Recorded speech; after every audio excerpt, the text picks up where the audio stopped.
नमस्कार शेतकरी मित्रांनो, कसे आहात तुम्ही? तर शेतकरी मित्रांनो, आज आपण हळदीचे बाजारभाव बघणार आहोत. हळद बाजारभावामध्ये काही विशेष बदल झालेले दिसत आहे. तर चला शेतकरी मित्रांनो, जरा वेळ घालवता आजच्या व्हिडिओला सुरुवात करूया.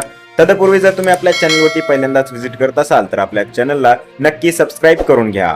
तर शेतकरी मित्रांनो, पहिली बाजार समिती आहे भोकर, जिथे आवक 30 क्विंटलची झालेली आहे. कमीत कमी दर 11,800 रुपये, जास्तीत जास्त दर 13,000 रुपये आणि सर्वसाधारण दर 12,400 रुपये प्रति क्विंटल इतका मिळालेला आहे. तर शेतकरी मित्रांनो, पुढील बाजार समिती आहे वाशिम, जिथे आवक 3,000 क्विंटलची झालेली आहे. जात प्रत लोकल असणार आहे आणि कमीत कमी दर 11,200 रुपये, जास्तीत जास्त दर 14,200 रुपये आणि सर्वसाधारण दर 12,500 रुपये प्रति क्विंटल इतका मिळालेला आहे. तर शेतकरी मित्रांनो, पुढील बाजार समिती आहे लोणार, जिथे आवक 774 क्विंटलची झालेली आहे. जात प्रत लोकलच असणार आहे आणि कमीत कमी दर 12,000 रुपये, जास्तीत जास्त दर 13,500 रुपये आणि सर्वसाधारण दर 12,750 रुपये प्रति क्विंटल इतका मिळालेला आहे.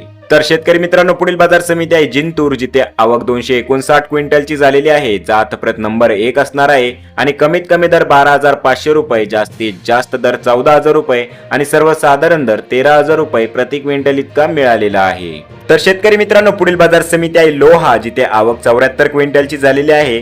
जात प्रत राजापुरी असणार आहे आणि कमीत कमी दर 10,000 रुपये, जास्तीत जास्त दर 13,900 रुपये आणि सर्वसाधारण दर 12,200 रुपये प्रति क्विंटल इतका मिळालेला आहे. तर शेतकरी मित्रांनो, पुढील बाजार समिती आहे सांगली, जिथे आवक 1,884 क्विंटलची झालेली आहे. जात प्रत राजापुरी असणार आहे आणि कमीत कमी दर 11,200 रुपये, जास्तीत जास्त दर 19,800 रुपये आणि सर्वसाधारण दर 15,500 रुपये प्रति क्विंटल इतका मिळालेला आहे.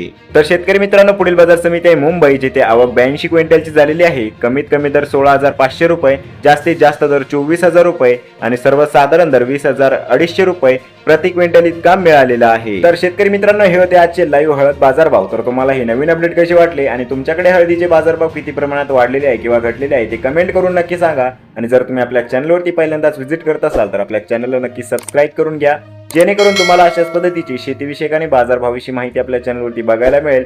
तर चला शेतकरी मित्रांनो, भेटूया परत एका नवीन व्हिडिओमध्ये. तोपर्यंत जय हिंद, जय महाराष्ट्र.